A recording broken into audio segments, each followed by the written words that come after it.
Welcome to the Comin Up Charlotte podcast, produced by Deneka Thomas and amílcar Sanatan. This limited podcast series is all about real life in East Port of Spain. It is about the hustle, the people, the everyday work that keeps the city moving, the stories of the ones who make Charlotte Street, aka Chinatown, what it is. Today we're talking to Dimples, a hairdresser in D-Styles Mall who is defying odds. She tells the story of her 17-year-old self leaving secondary school to follow her passion for doing hair. Her story is one of perseverance and overcoming. Let's 3 4 bananas, let's 3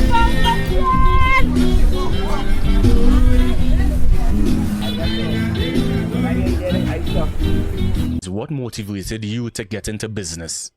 Why, since I was a little girl, 13, 14, coming up, I always used to comb here at home. So, and then in Form 3, I dropped out of school at the age of 16, 17, and I had started my own business on George Street. At what age did you start that business? 17. Wow. So before you were 18 years old, Yeah. you just kind of, not to bring up any difficult memories, but dropping out of school, getting into business, that is a lot on a young person. If you could speak to some of those experiences. Why, I come from the ghetto, it's one way out. You make your choice and you get out. So that was my choice. I didn't want school. I always wanted to do hair, so that's what I'm doing. And you were always doing hair as a young woman with your friends and people in the Yeah, I had clients home. I used to charge home, braids long time. I used to take 150, 200, but now prices going up. Can't take 100, 200 again. Yeah. And I just want to go back to the beginning. Where you would do it? On the veranda? Did you go into a public space? Where did you? No, it was like home in my gallery. Some clients home by them in their living room. It was home sometime on the block. I apply them fellas and I'm here. Plenty criminals here. So, yeah. So at 17 years old, what was the most exciting thing about business and what was the scariest thing for you at the time? Why, at 17 years old, I used to always try to save a little, but you're making your own money. I go in party, I move out. Well, I had was to move out from home. So I was renting. So things was in between was a little pulling and tugging with business-wise because being a sole trader business owner, you and your business stand on its own. It have nobody to support your business, to give you nothing. It have grants set up. You don't get the grants. It's like I run around, they come, they watch, you find you already start, and they don't help you. So it was just a little pulling and tugging, but I'm still here. Yeah. That's quite interesting. Dimples, where are you from? I originally from Picton Road, Laventille. You're originally from Picton, and do you still live in Picton? No, I don't live there anymore. You're around the Port of Spain, East Port of Spain area, or you're somewhere different, East, South, Trinidad? Where? Yeah, still around the Port of Spain area. All right. What does it mean from Picton, you're leaving East Port of Spain to come into Port of Spain? Did that mean something for you to have a business in town? Yes, Port of Spain is the capital city. Everybody comes to Port of Spain. So I don't really see me going no way out of Port of Spain to do business. Did you feel like some people spoke about it, that there's sometimes stigma that impact you getting clients like in Gonzales or Beaton, St. Barb's? Do you feel like that was something you had to push against or escape from, or that never really applied to you? Pardon, you can say that. There's no problem. Sometimes people discriminate against people in communities in East Port of Spain. They have biases, insult them, think that is not a place where it should have business, or they think too much crime would impact them. So a number of entrepreneurs leave East Port of Spain to have a business in town so they could get a wider base of clients and people. Did you feel like people discriminated against you being in Picton, or that wasn't something?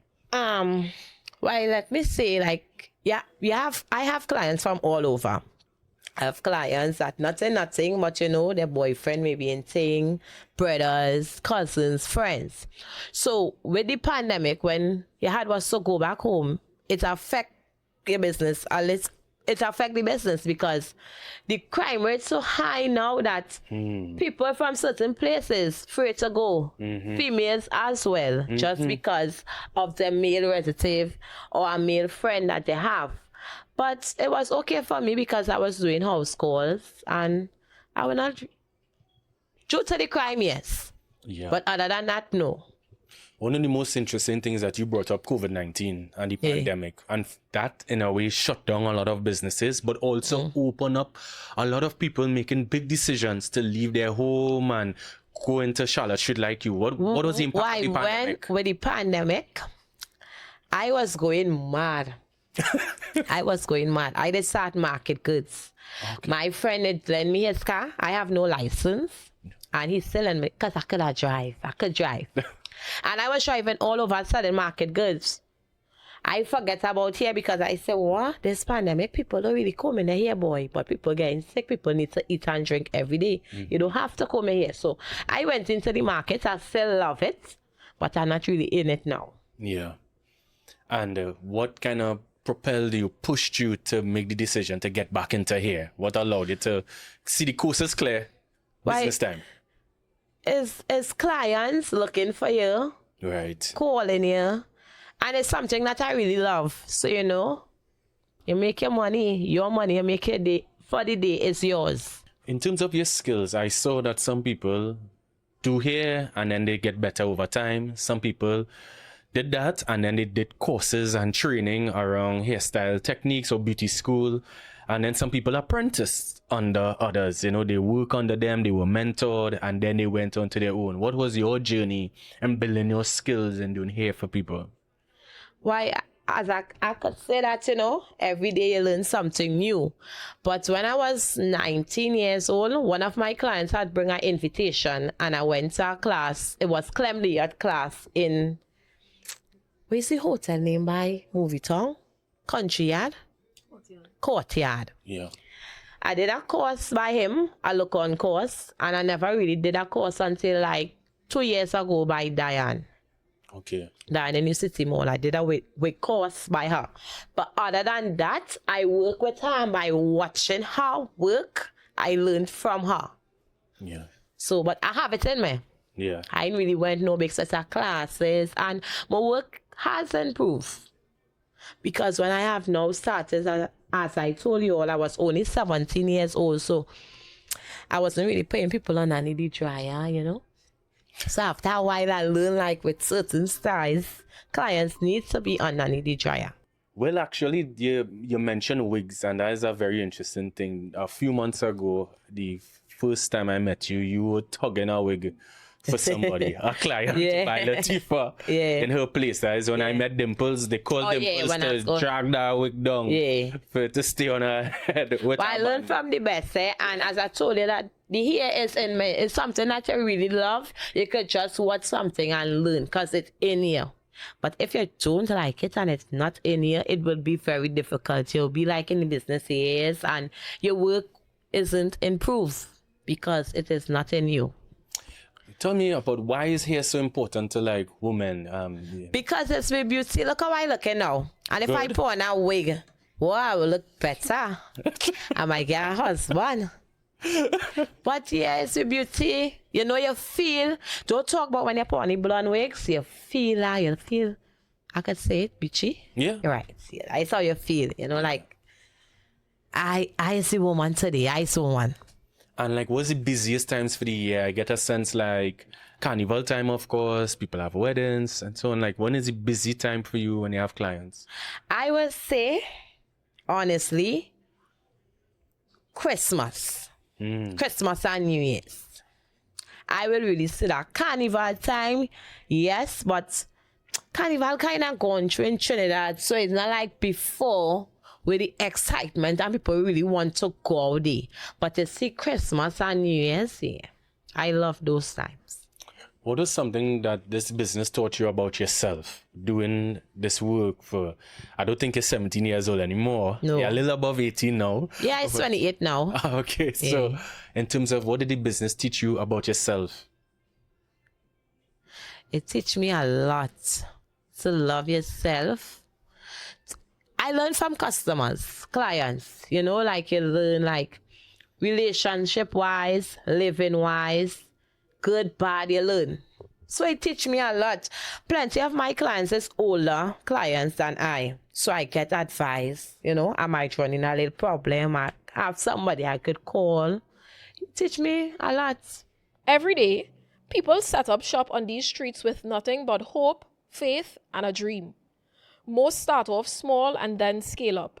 Some scale up and get set back or have to start over. Entrepreneurs in Port of Spain show that struggle could turn into strength and small hustle could grow into big victory. This is Comin Up Charlotte, and now back to the episode. Anybody come here in the saloon as a fun person, they say I'm crazy because I'm all over the place. You know, you cooperate with the clients, you communicate with them. And being fun is important for them. Do people come here to just relax a little bit? Yes, I have clients which just will pop up. They're not coming to do their hair, they will call you there. I just smoke weed.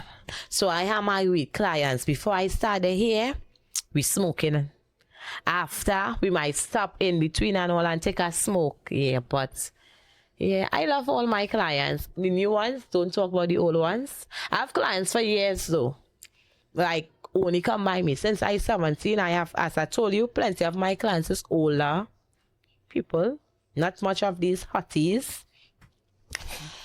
Because you can't really come in my salon and you would not get bacchanal. Them say he, she, say, yeah, we talk, we problems. We want to solve our problems. So, yeah.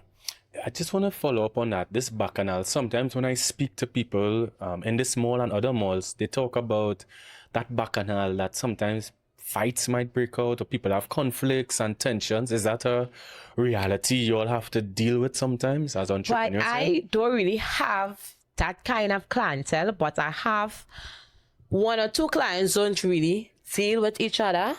So I don't go by appointments. So I don't really try for them to clash. It happens always. She will always call. So when she will call, I will make sure the next one not here. And even if them meet up together, people know me. I does not be on them thing. I don't be on that. Don't bring that back in my business. Because I will trip off. I kind of lash up here too. So, you know, the show will go down. And you will still have to pay me. Eh? Right. All right. And at 28 years old, like, what is the future you want? What is your vision for the business moving ahead? Why? Let me go back to the pandemic. As I told you, I just started here on George Street. So I was there till up. I already had Hakimi. The pandemic was in 2019. Late 2019, early 2020 was the pandemic. So my son was only like about 2 years, going on 3 years at that time. And when I have make him, that saloon, the owner, the mister who was running the saloon, he had a daughter. A bacchanalist, a carnival baby, a born bacchanalist. So when she has come to take over the saloon, it broke up. And I was like, I have a child. My problems is my child. I can't deal with this. And it had a daycare in front of the building. And when the lady was moving, she told me she was moving out and I could take this spot. And then it had a spot upstairs was available. So I take this spot downstairs because I was like, they're a little too small and it's more money. So I end up taking the upstairs. I did 10 stations upstairs. This is, we're talking about like a month before the pandemic hit. Wow. I have an aunt, Allison. She always supports me. So her gift was, to me, was my stations and 2 chairs. So I was buying things as I go along. And then the pandemic hits. I complete my work this week, like today, and next week, COVID. Why, you know, hairdressers is non-essential, so obvious, it closed. And I did also start to build the downstairs by my mother in the pandemic. So, you know, my money was all over, tied up. And I had a susu. I'm going to tell you about this susu. I had a susu where half of the people who already get their hand was non-essential workers. So, you know, my ass in grass. So I had jewels. I pawned it up to pay her because I don't really like to owe nobody. You know that kind of way? Yes. And I from tongue, and sometimes, you like to play wrong and strong. So, prevention is better than cure. I clear people, nevertheless, and move on with my life. So I had was so close down. And I was home, as I tell you all, was doing house call and I saw the market. After the place opened up, we opened back up late 2022, early 2023 from the pandemic. I was like, I don't want to go up there again because remember the rent was big. Plenty people never come back out to work. So like getting hairdressers and barbers and nail tech to rent the station was very difficult. So I gave it up. I sell over the stations. I sell over things. I closed down. So, you never give up. Yeah. And what's for you is for you. Yeah. And if you had something and it gone and you get it back, it was really meant for you. So I get back a little opportunity right now that I'm so thankful of. But money funny. But I will get there.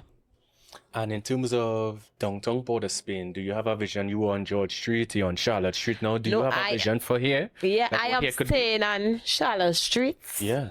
Talk to us about I am not moving. Charlotte Street is the capital city. Is everybody come in Port of Spain? The crime rate with the snatching and so off, might want to keep people out, but don't matter what, they will still come. People will more come to you in Port of Spain than St. James. You pick time at our traffic. Crepe, sour. I really love Port of Spain. I never and I don't believe I will ever take business out of Port of Spain. Because, come on. Yeah. Everybody's coming town. Everybody's coming town. Yeah. Thanks so much, Dimples. I really appreciate it. You No were problem. brilliant, super intelligent, and definitely gave us a lot to think about the meaning of this community to people, the meaning of Port of Spain, Charlotte Street, George Street, and also your bravery in moving from Form 3 into a 17-year-old entrepreneur and now at 28 having your clients. Sometimes things just be tough home, but I always wanted better because I cannot be with a boss today.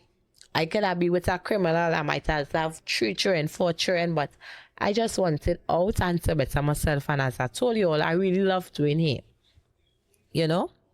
And we love talking to you. Thanks so much. Anytime. Thank you, Dimples. Thanks for joining us on Comin Up Charlotte. This podcast is part of a wider project that includes poetry, visual art, and a final community event, all shaped by the stories we've gathered here in East Port of Spain. To learn more, follow along, share an episode, or start a conversation of your own. Thank you again for listening.